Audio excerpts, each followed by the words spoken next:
ವಾರ್ತೆಗಳ ವಿವರ. Tata power company ಲಿಮಿಟೆಡ್ಗೆ ರಾಜ್ಯದಲ್ಲಿ ವಿದ್ಯುತ್ ವಿತರಣಾ ವ್ಯವಸ್ಥೆಯನ್ನ ಸರ್ಕಾರ ನೀಡುವುದಾಗಿ ತಿಳಿದುಬಂದಿದ್ದು, ಇದನ್ನ ಕರ್ನಾಟಕ ವಿದ್ಯುತ್ ಪ್ರಸರಣ ನಿಗಮ ನೌಕರರ ಸಂಘದ ಜಿಲ್ಲಾ ಘಟಕದ ಪದಾಧಿಕಾರಿಗಳು ಸದಸ್ಯರು ತೀವ್ರವಾಗಿ ವಿರೋಧಿಸಿ ಇಂದು ನಗರದ ಎಂಆರ್ಎಸ್ ಸರ್ಕಲ್ ಬಳಿ ಇರತಕ್ಕಂಥ ತಮ್ಮ ಕಚೇರಿ ಎದುರು ಪ್ರತಿಭಟನೆಯನ್ನ ನಡೆಸಿ ಖಂಡಿಸಿದ್ದಾರೆ.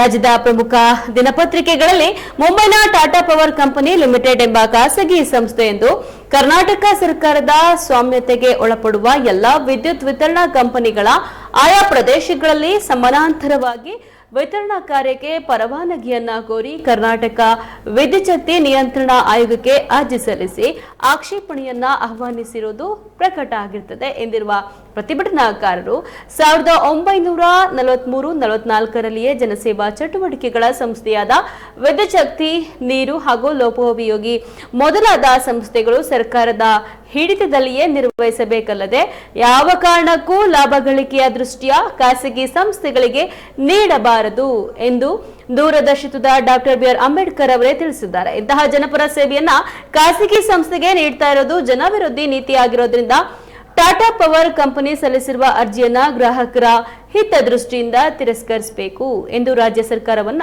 ಆಗ್ರಹಿಸಿದರು.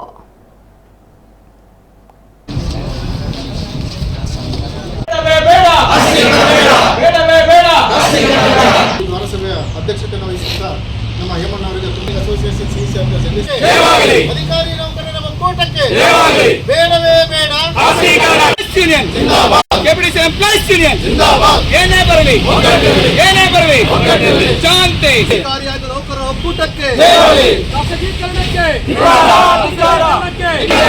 ಬೇಡವೇ ಬೇಡ, ಬೇಡವೇ ಬೇಡ, ಡೆಪ್ಯೂಟಿ ಸರ್ ಎಂಪ್ಲಾಯ್ಸ್ ಯೂನಿಯನ್ ಏನೇ ಬರಲಿ ಒಕ್ಕಟ್ಟು, ಕಾರ್ಮಿಕರ ಒಕ್ಕಟ್ಟು, ಬೇಡವೇ ಬೇಡ. ಅವ್ರ ಆಕ್ಟಿವ್ ಕಾರ್ಡ್ನ ಇಡಬೇಕು ಅಂತಿದೆ. ಆಮೇಲೆ ಅಪೂರ್ಣ ಪ್ರಮಾಣದ ಅರ್ಜಿ ಅಥವಾ ಇದನ್ನು ಫಾಲೋ ಮಾಡಲಿಲ್ಲ ಅಂದ್ರೆ ರಿಜೆಕ್ಟ್ ಮಾಡ್ತೀವಿ. ಪ್ಲಾನು, ಬಿಸ್ನೆಸ್ ಪ್ಲಾನ್ ಅನ್ನ ಒಂದು ಕಾಪಿನ ಲೋಕ ತಿಳಿದು ಬಂದಿದ್ದ ವಿಚಾರಗಳ ಪ್ರಕಾರ ಪರಿಶೀಲನೆ ಮಾಡಿ ಹಲವು ಕಡೆಗಳಲ್ಲಿ ಇಲ್ಲ, ನಮ್ಮ ಮಾನಗ ಇಲ್ಲ ಅಂತ ಕೊನೆಗೆ ನಾವೇ ಬಿಟ್ಕೊಟ್ಟಂಗೆ ಆಗ್ತದೆ. ಆ ಹಂತಕ್ಕೆ ನಮ್ಮನ್ನ ತಗೊಂಡ್ಬರ್ತಾರೆ. ಈ